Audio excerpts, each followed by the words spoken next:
Hey everyone, welcome to Techie Dialogue.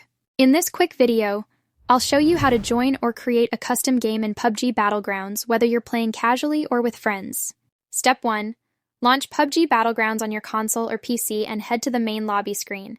This is where all the game modes are listed. Step 2.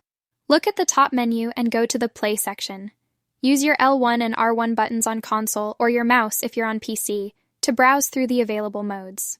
Step 3. Scroll through the modes until you find Custom. This is where you'll find various game types like Battle Royale, Team Deathmatch, War Mode, and more. Step 4. To join a custom game, just select any available room from the list. You can see the number of players in each room and choose based on what you like. Step 5. To create your own custom game, press the triangle button on PlayStation or the corresponding key on your platform.